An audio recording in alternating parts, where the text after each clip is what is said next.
건강하게 천천히 늙고 편안하게 오래 사는 법. 몸이 나에게 말을 걸다.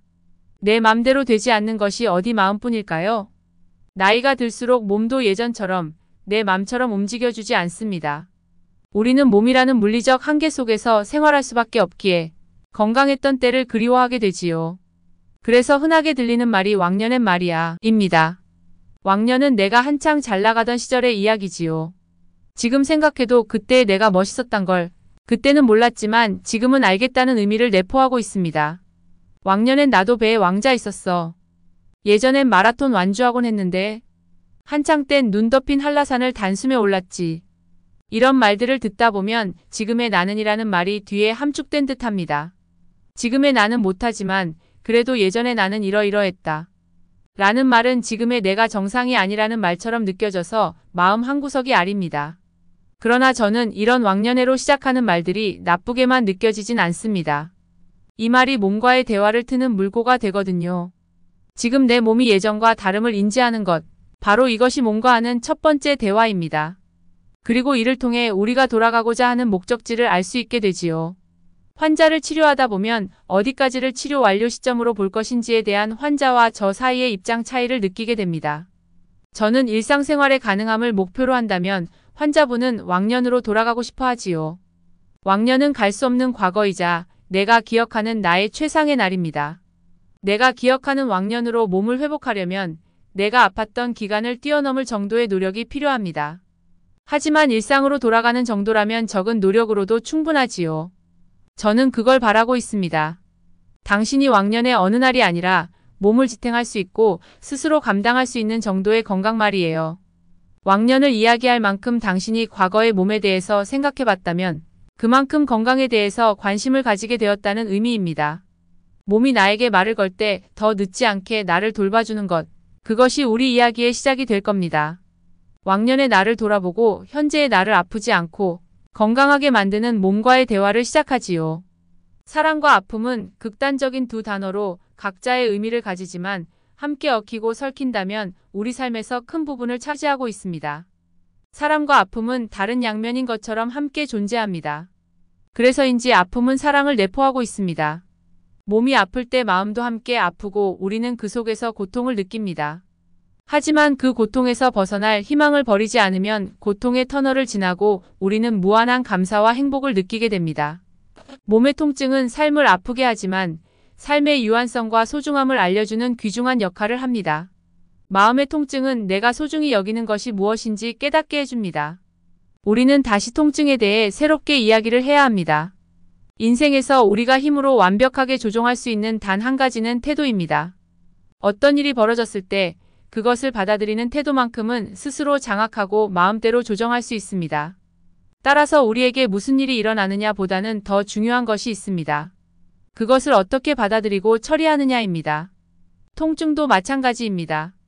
통증에 반응하고 대처하는 태도는 우리가 스스로 결정할 수 있습니다. 통증은 신호입니다. 내 몸과 마음이 보내는 신호죠. 나에게 나를 알아달라고 반응하는 일입니다.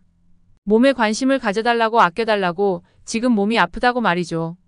나라는 존재에 대한 애정 없이는 이 통증을 잘 이겨낼 수 없습니다. 이겨내기는커녕 이해할 수도 없죠. 왜 이렇게 나만 아프지? 왜 갑자기 이렇게 아프지? 이런 생각이 들 때도 있죠. 아프다는 사실이 우리를 괴롭고 힘들게 합니다. 그렇다면 이제 우리는 아픈 몸과 마음에 대해 허심탄회하게 이야기를 나눠야 합니다. 통증이 통증으로만 남는다면 삶은 무한한 고통일 것입니다. 그렇지만 통증을 이겨내고 다시 건강한 몸을 찾는다면 우리의 삶은 무한한 감사와 행복으로 가득 차겠죠. 어제까지 몸이 아무 이상이 없었는데 갑자기 통증이 생기면 당황스럽고 낯설어집니다. 이 상황은 담이 결린 것과 유사합니다. 담이라는 것은 갑자기 생기는 것처럼 보입니다. 실제는 우리가 평소에 가지고 있던 작은 문제들이 어떤 상황과 만나 갑자기 불편하게 나타나는 것이죠. 그런 면에서 다음은 몸의 퇴적물과 같은 것입니다. 단지 갑작스럽게 느껴질 뿐이죠. 그럼 우리는 그제야 조치를 하려고 합니다. 담은 몸이 우리에게 보내는 경고 신호입니다. 이제 나에게 신경을 써야 한다고 몸의 소리를 들어달라는 것이죠. 담을 포함한 모든 통증은 몸이 보내는 신호입니다. 관심을 가져달라는 것이죠. 나를 지금 아껴달라고, 지금 아프다는 것입니다. 그러니 통증에 당황하지 않아도 됩니다. 지금 나를 봐달라는 신호거든요. 통증이 찾아오면 가장 먼저 해야 할 일은 멈춤입니다. 나를 질질 끌고 다니지 마세요. 아픈데도 이건 꼭 해야 돼. 이렇게 생각할 수도 있고, 앞으로 아프지 않기 위해서는 지금이라도 운동을 시작해야 돼. 이렇게 결심할 수도 있습니다. 인간의 불행은 단 한 가지 고요한 방에 들어앉아 휴식할 줄 모르는 데서 비롯된다고 파스칼은 말했습니다. 멈춘다는 것은 그냥 힘을 빼고 쉬는 것만을 의미하지는 않습니다. 멈추기 위해서는 습관처럼 나아갔던 발걸음을 멈출 용기가 필요합니다. 그래서 멈춤은 새로운 힘을 모으는 운동인 것이죠. 지금 당장 몸에게 휴식을 선물하세요. 우리가 열심히 일을 찾고 노력하는 이유는 행복하게 살기 위해서입니다. 플라톤은 행복하게 살기 위한 조건 5가지를 말했습니다. 1. 먹고 살기에 조금 부족한 듯한 재산. 2. 모든 사람의 칭찬하기에 약간 부족한 듯한 외모. 3. 자신이 생각한 것의 절반밖에 인정받지 못하는 명예. 4. 남과 겨루어서 한 사람은 이기고 두 사람에게는 지는 체력. 5. 연설했을 때 절반 정도 박수받는 말솜씨. 플라톤이 생각하는 행복의 조건들은 우리가 생각하는 일반적인 행복의 조건들과 사뭇 다릅니다. 조금 부족하고 모자란 상태를 말합니다. 플라톤은 무엇이든 모자람이 없는 완벽한 상태에 있으면 바로 그것 때문에 근심, 불안, 긴장, 불행이 교차하는 생활을 하게 된다고 강조합니다. 이렇듯 행복을 느끼는 지점은 사람마다 다릅니다. 그래서 좋아하는 일을 찾아 계속 시도하고 나만의 행복을 찾는 것이죠. 그런데 대부분의 사람이 추구하는 행복은 눈에 보이는 외적인 것에 많이 맞춰져 있습니다. 번듯한 직장, 명문대라는 학벌, 그리고 뷰가 좋은 아파트 등 남이 보기 좋은 기준을 맞추고자 합니다. 그러나 이 기준으로만 살펴보면 나는 행복에서 더 멀어집니다. 항상 자신보다 남을 의식하고 살고 남의 시선을 위해서는 그러한 인생은 불행해집니다. 남을 의식할수록 나는 의식을 잃습니다. 자신의 삶에 만족하며 살아가는 사람들은 대부분 남보다 자신을 깊게 의식하고 사는 사람들입니다. 명심보감에서는 몸이 상하는 원인에 대해서 5가지로 설명해주고 있습니다. 머리를 많이 쓰는 것, 몸이 고통스러운 것, 욕심을 줄이지 못하는 것, 생각을 이루지 못하는 것, 음식이 적당하지 않은 것. 그 중에서도 노권상이라는 것은 머리를 많이 써서 피곤하고 몸이 고통스러운 것을 의미합니다. 더불어 욕심을 줄이지 못하거나 생각을 이루지 못한 것까지를 노권상이라고 볼 수 있습니다. 우리는 몸을 너무 무리해서 쓰고 있다는 것을 잘 알고 있습니다. 해야 할 많은 것들 중에서 제대로 된 휴식도 없이 몸을 함부로 쓰고 마음을 씁니다. 당연히 근육 운동은 할 겨를이 없고 기본적인 스트레칭조차 하지 않습니다. 스마트폰과 컴퓨터 사용으로 점점 보기 거북이 목처럼 됩니다. 또한 볼링공만큼 무거운 머리는 가느다란 목 위에서 마치 피사의 사탑을 위해 공을 올려둔 것처럼 우리는 어떤 일에 집중하면 몸을 앞으로 기울이게 됩니다. 이는 관심의 표현이고 일 잘하는 사람의 자세입니다. 그러나 계속해서 그 자세를 똑같이 유지할 순 없습니다. 쉬어야 합니다. 몸도 목도 강철은 아니니까요. 그러니 줄이지 못한 어떤 욕심이 나를 상하게 하고 있는지 가만히 떠올려 보세요. 그리고 머릿속에서 단 5분이라도 그 욕심에서 나를 멀어지게 해보세요. 일부러 머릿속을 텅 비워보는 것도 좋고 몸을 최대한 편하게 뒤로 보내주세요. 의자에 푹 기대어 무거운 머리를 잠시 내려놓고 긴장으로 바짝 올라간 어깨도 힘을 빼는 것입니다. 그렇게 몸을 최대한 편하게 뒤로 보내주세요. 환자분들이 제일 자주 겪는 어지럼증이 기립성 어지럼증입니다. 기립성 어지럼증이란 말 그대로 앉았다 일어설 때 생기는 현상입니다. 원래 우리의 몸은 앉았다 일어서면 피가 다리 쪽으로 몰리기 때문에 혈압은 약간 떨어지고 심장 박동은 빨라지게 됩니다. 그런데 기립성 어지럼증이 있는 분들은 혈압이 약간 떨어지는 게 아니라 차이나게 많이 떨어지게 되는 것이죠. 순간적으로 머리까지 혈액이 충분히 도달하지 못하게 됩니다. 그러면 당연히 혈액 공급이 안 되니 눈앞이 캄캄해지고 머리도 어지럽고 균형도 흔들리게 되는 것입니다.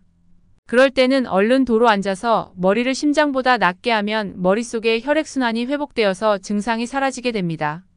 이런 증상을 그냥 방치하면 넘어질 위험성도 커지고 최근에는 중풍의 유형도 높아진다는 것이 밝혀졌습니다.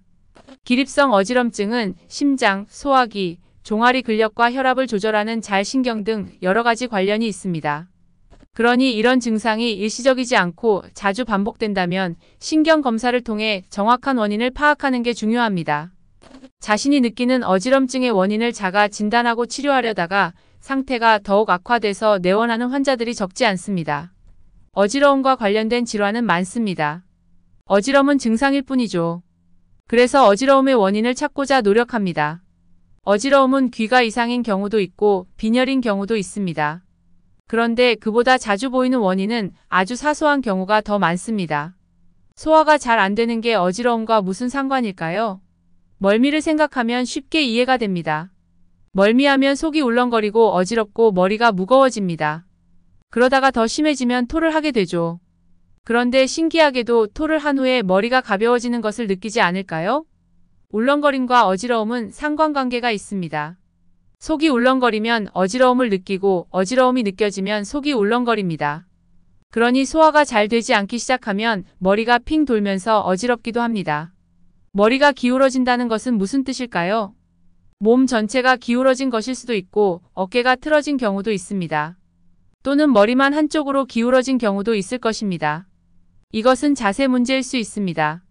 특히 자세가 틀어지기 시작하면 어지러움을 많이 경험하게 됩니다. 심하지 않은 어지러움이 자주 반복된다면 몸이 새로운 균형을 찾아가고 있을지도 모릅니다. 어지럽게 시작할 때 문제가 발생했다는 것을 알았다면 스스로 할 수 있는 방법에 대해서도 생각해 보아야겠죠. 소화가 잘 되지 않는 것이라면 소화가 잘 되는 음식을 먹는 것입니다. 만약 자세가 문제라면 자세를 바로 잡는 것입니다. 몸통을 잘 세우는 여러 가지 방법이 있겠지만 가장 간단한 방법은 바로 이것입니다. 바로 똥꼬의 힘주기입니다. 괄약근에 힘을 꽉 주면 됩니다. 똥을 배출할 때처럼 주는 힘이 아니고 반대로 괄약근을 조이는 힘을 쓰는 것입니다. 소변을 참고 방귀를 찾는다는 생각으로 힘을 줍니다. 약 5초간 정지한 후 서서히 이완합니다. 그럼 엉덩이에만 힘이 들어간 게 아니라 복부, 등, 목까지 조금씩 힘이 들어갑니다. 똥꼬에서부터 정수리 끝까지 척추가 하나하나 일자로 쌓여가는 느낌이 들 것입니다. 척추가 똥꼬에서부터 정수리의 끝까지 하나하나 블록 쌓기 하듯 쌓여간다고 상상해 보겠습니다. 그리고 몸 전체를 길게 만들어 보는 것입니다. 그게 바로 척추가 바로 선 느낌입니다. 처음에는 쉽지 않을 테지만 조금씩 연습하다 보면 척추가 바로 서는 게 느껴집니다. 나를 살리는 건강 호흡. 나이가 들수록 호흡은 점점 짧아지고 짧을수록 머리는 더 멍해집니다. 다양한 호흡법들이 있지만 여기에서는 제가 하고 있는 호흡법에 대해서 소개하고 함께 했으면 합니다. 첫 번째 원칙은 길게 쉰다입니다. 한숨이 최대한 길어질 것입니다. 동의보감에서도 긴 호흡을 원칙으로 하고 있습니다. 거기다 긴 호흡을 하려면 복식 호흡을 할 수밖에 없습니다. 최근에는 이산화탄소의 양이 사람의 건강에 영향을 끼친다고도 이야기합니다. 그래서 평균 이산화탄소 양을 유지하기 위해서 긴 호흡을 해야 된다는 것이죠. 호흡은 나이를 먹을수록 짧아지고 심폐질환이 생길수록 더 짧아지고 거칠어집니다. 거기다 긴장할수록 호흡은 가빠지고 짧아지는 것이죠. 운동할 때와는 좀 다릅니다. 운동을 하면 최대한 깊게 들이마시려고 노력을 하거든요. 온몸을 다 써서 호흡을 하는 것이죠. 긴 호흡을 하기 위해서는 천천히 들이쉬고 내쉬도록 해야 됩니다. 최대한 천천히 깊이 들이쉬고 그리고 천천히 그리고 완전히 내쉬는 것입니다. 그럼 복부를 사용하게 되는데요. 숨을 들이쉴 때 배가 볼록해지고 내쉴 때는 배가 납작해질 것입니다. 두 번째 원칙은 코로 쉰다입니다. 코는 폐로 들어가는 공기를 데우게 되고 부산물을 걸러줍니다. 필터와 같은 역할을 하는 것이죠. 당연히 들이쉬는 것은 코로 하는 것이 좋습니다. 항상 논란의 대상이 되는 것은 입으로 내쉬느냐, 코로 내쉬느냐 하는 것입니다. 저는 코로 내쉬는 걸 추천하는 편입니다. 세 번째 원칙은 온몸을 사용한다입니다. 호흡을 하려면 자연스럽게 가슴과 등이 커집니다. 그리고 횡격막은 내려가는 것이죠. 거기서 더 호흡을 들이쉬면 배까지 볼록해집니다. 마치 개구리가 몸을 부풀리듯 말이죠. 내 몸통이 전부 커지는 것입니다. 그리고 숨을 내쉴 때는 몸통이 전부 작아집니다. 그리고 여기에 추가해서 저는 괄약근 운동을 함께 합니다. 숨을 들이쉴 때는 괄약근을 풀었다가 내쉴 때는 괄약근을 쫙 조이면서 몸에 있는 숨이 한 톨도 남지 않도록 합니다. 이렇게 호흡을 하면 살이 빠지는 느낌이 납니다. 땀도 나고 복근이 힘듭니다. 심지어 너무 힘들어서 하다 보면 어지럽기까지 합니다. 그러니 꼭 천천히 하세요.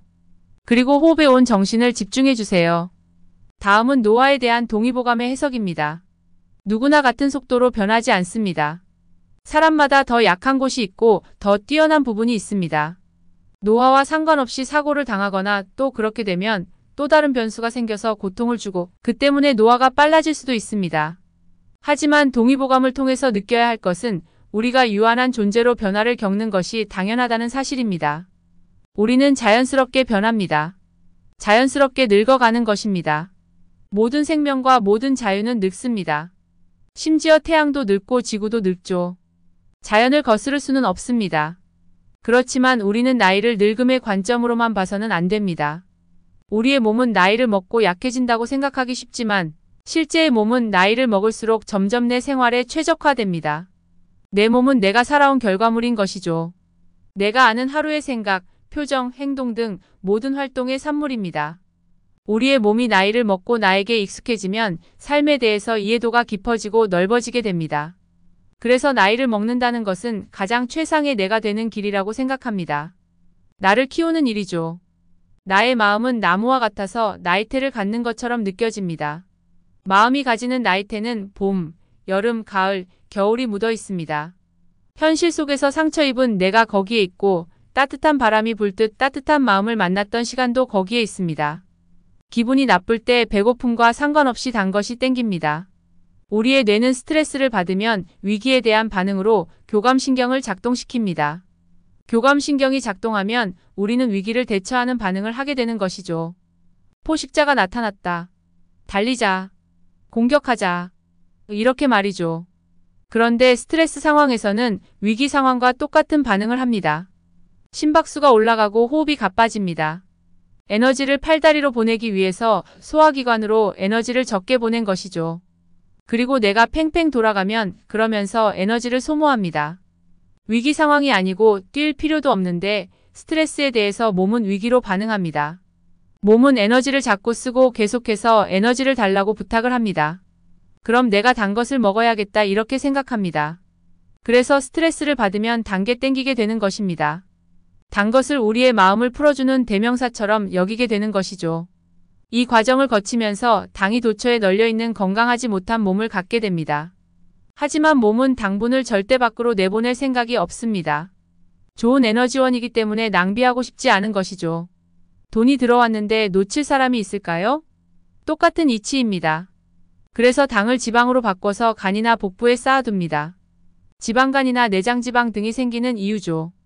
그렇게 몸에 지방이 쌓이면 몸은 무거워집니다. 그럼 더 많은 에너지가 필요하다고 느끼게 되는 것이죠. 이런 경우도 있습니다. 맛있는 것을 배부르게 먹었는데 다음 식사 때가 되기도 전에 엄청난 허기짐을 느끼는 경우가 종종 있을 것입니다. 그 많은 걸 어떻게 빨리 소화했을까 이런 의문이 들 정도로 말이죠. 이럴 때 알아야 할 것이 인슐린입니다. 건강하게 천천히 늙고 편안하게 오래 사는 법. 몸이 나에게 말을 걸다. 내 맘대로 되지 않는 것이 어디 마음뿐일까요? 나이가 들수록 몸도 예전처럼 내 맘처럼 움직여주지 않습니다.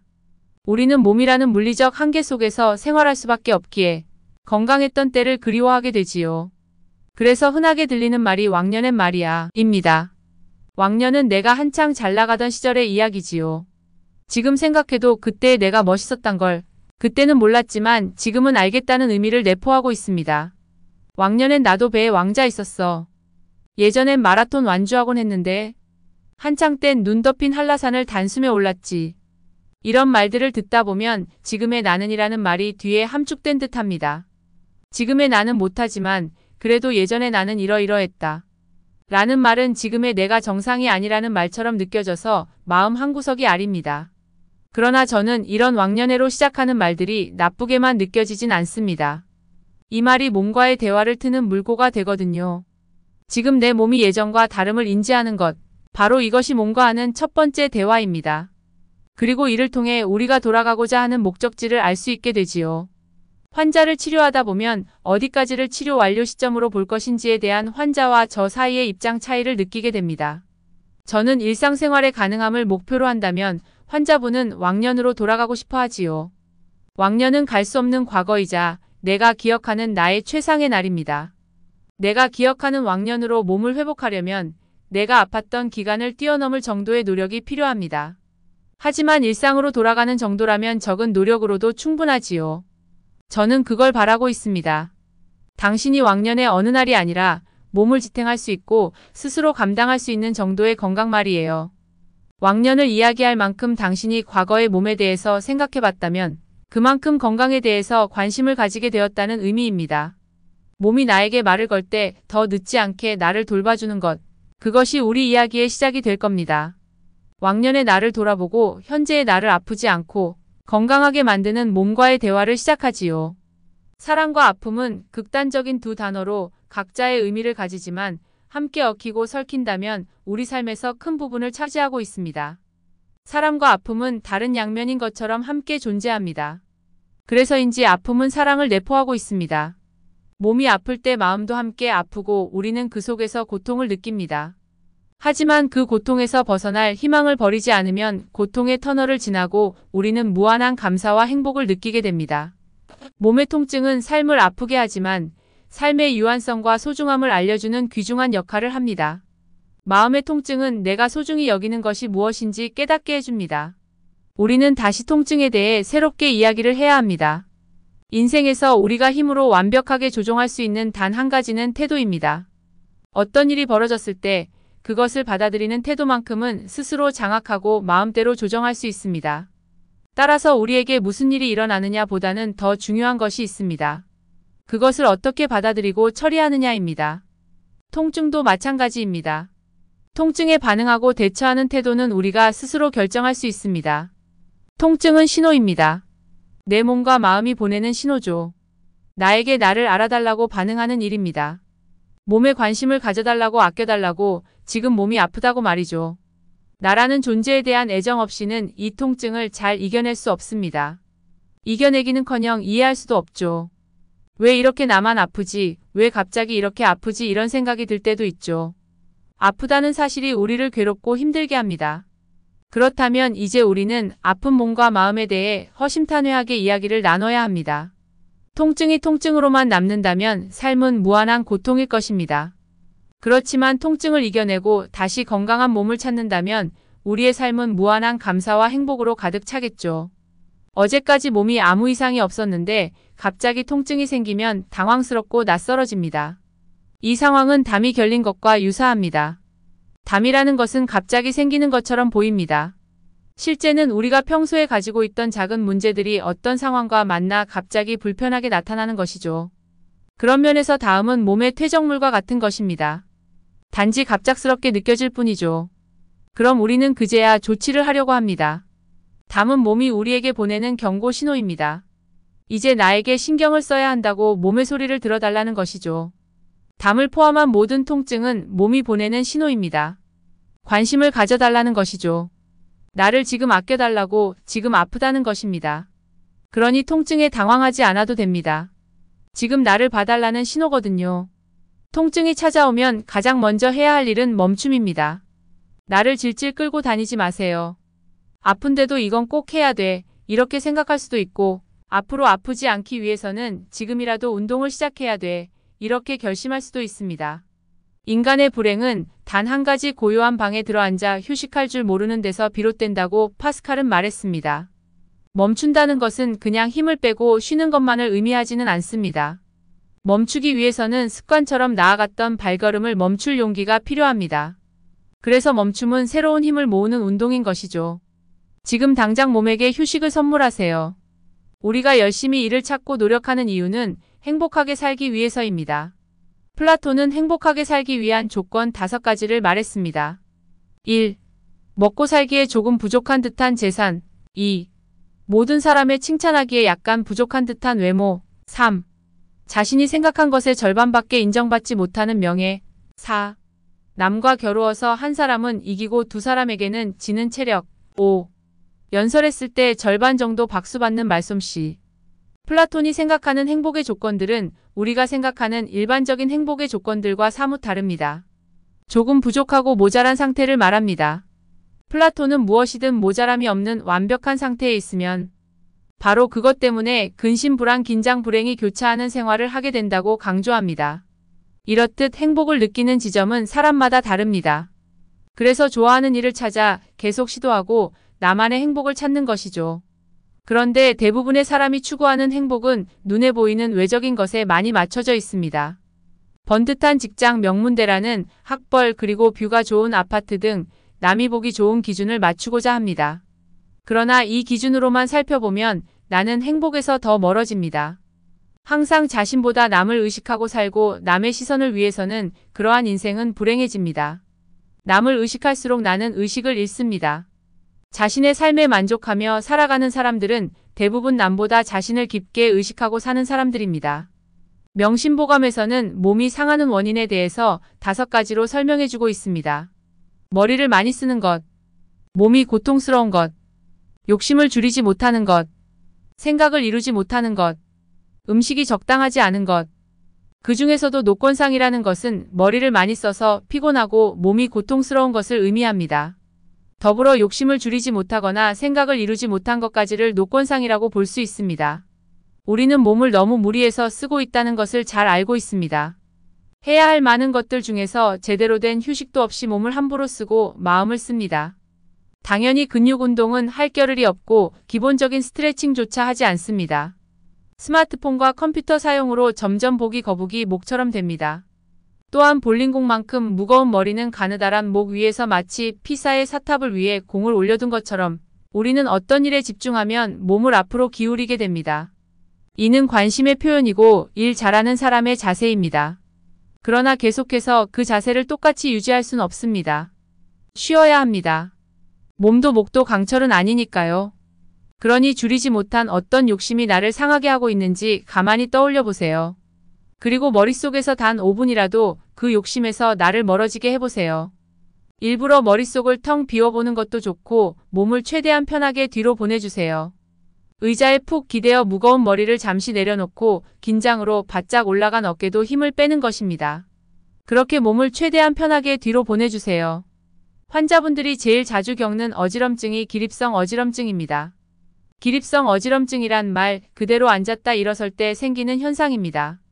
원래 우리의 몸은 앉았다 일어서면 피가 다리 쪽으로 몰리기 때문에 혈압은 약간 떨어지고 심장 박동은 빨라지게 됩니다. 그런데 기립성 어지럼증이 있는 분들은 혈압이 약간 떨어지는 게 아니라 차이나게 많이 떨어지게 되는 것이죠. 순간적으로 머리까지 혈액이 충분히 도달하지 못하게 됩니다. 그러면 당연히 혈액 공급이 안 되니 눈앞이 캄캄해지고 머리도 어지럽고 균형도 흔들리게 되는 것입니다. 그럴 때는 얼른 도로 앉아서 머리를 심장보다 낮게 하면 머릿속에 혈액순환이 회복되어서 증상이 사라지게 됩니다. 이런 증상을 그냥 방치하면 넘어질 위험성도 커지고 최근에는 중풍의 유형도 높아진다는 것이 밝혀졌습니다. 기립성 어지럼증은 심장, 소화기, 종아리 근력과 혈압을 조절하는 잘신경 등 여러 가지 관련이 있습니다. 그러니 이런 증상이 일시적이지 않고 자주 반복된다면 신경 검사를 통해 정확한 원인을 파악하는 게 중요합니다. 자신이 느끼는 어지럼증의 원인을 자가 진단하고 치료하려다가 상태가 더욱 악화돼서 내원하는 환자들이 적지 않습니다. 어지러움과 관련된 질환은 많습니다. 어지럼은 증상일 뿐이죠. 그래서 어지러움의 원인을 찾고자 노력합니다. 어지러움은 귀가 이상인 경우도 있고 빈혈인 경우도 있습니다. 그런데 그보다 자주 보이는 원인은 아주 사소한 경우가 더 많습니다. 소화가 잘 안 되는 게 어지러움과 무슨 상관일까요? 멀미를 생각하면 쉽게 이해가 됩니다. 멀미하면 속이 울렁거리고 어지럽고 머리가 무거워집니다. 그러다가 더 심해지면 토를 하게 되죠. 그런데 신기하게도 토를 한 후에 머리가 가벼워지는 것을 느끼지 않을까요? 울렁거림과 어지러움은 상관관계가 있습니다. 속이 울렁거리면 어지러움을 느끼고 어지러움이 느껴지면 속이 울렁거립니다. 그러니 소화가 잘 되지 않기 시작하면 머리가 핑 돌면서 어지럽기도 합니다. 머리가 기울어진다는 것은 무슨 뜻일까요? 몸 전체가 기울어진 것일 수도 있고 어깨가 틀어진 경우도 있습니다. 또는 머리만 한쪽으로 기울어진 경우도 있을 것입니다. 이것은 자세 문제일 수 있습니다. 특히 자세가 틀어지기 시작하면 어지러움을 많이 경험하게 됩니다. 심하지 않은 어지러움이 자주 반복된다면 몸이 새로운 균형을 찾아가고 있을지도 모릅니다.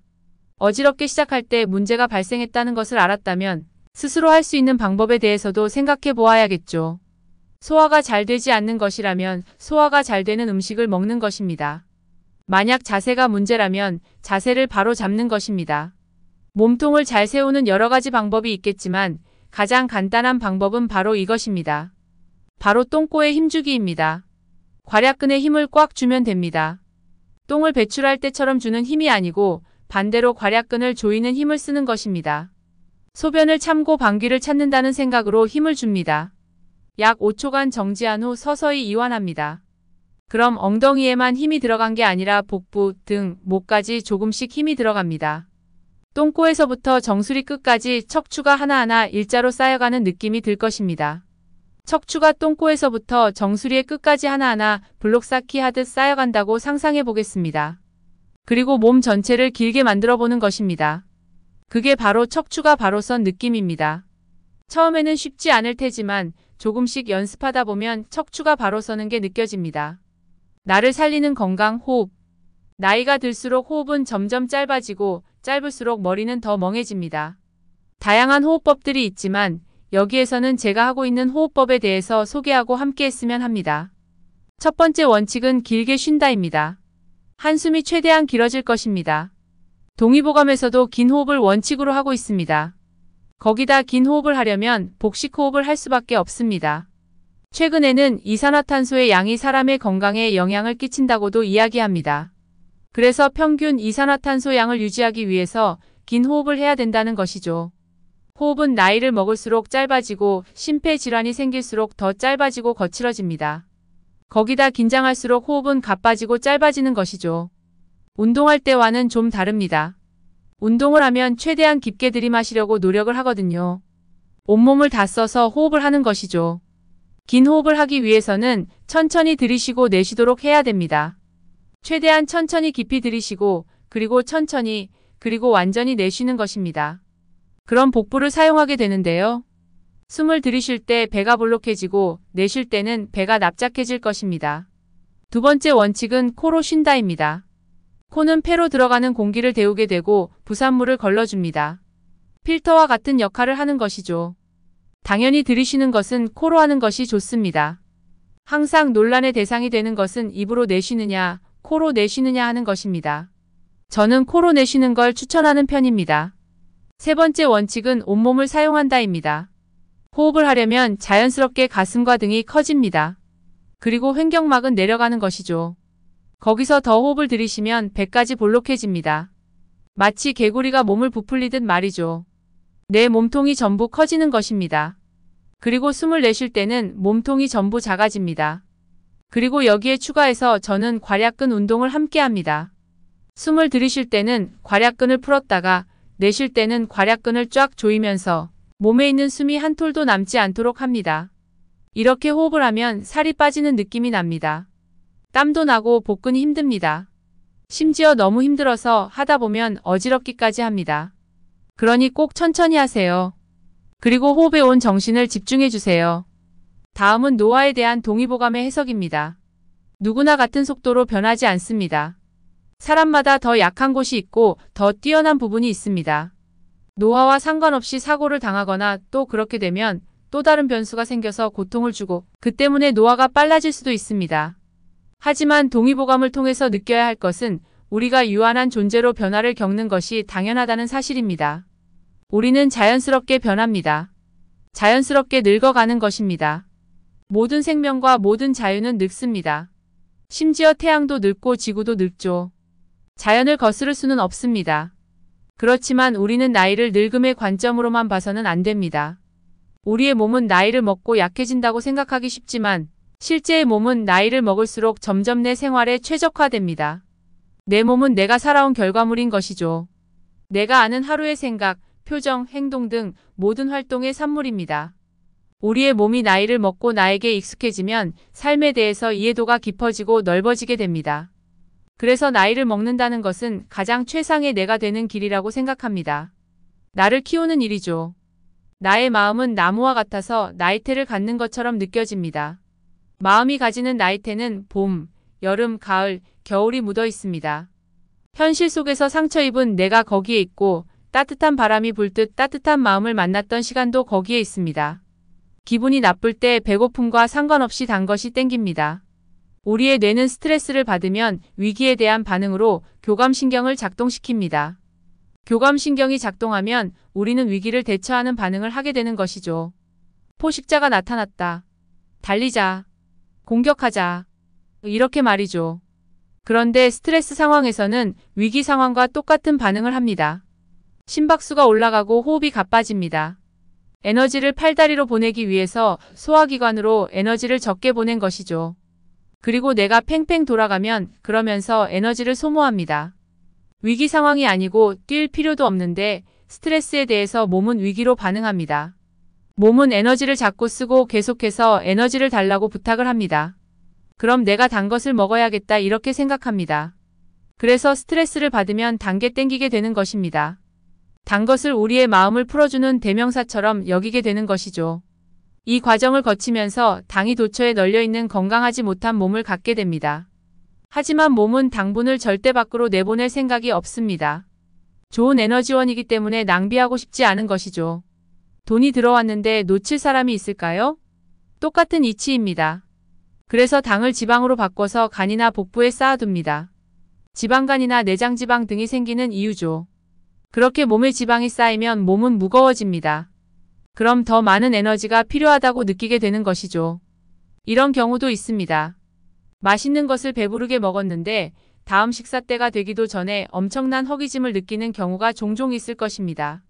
그 많은 걸 어떻게 빨리 소화했을까 이런 의문이 들 정도로 말이죠. 이럴 때 알아야 할 것이 인슐린입니다.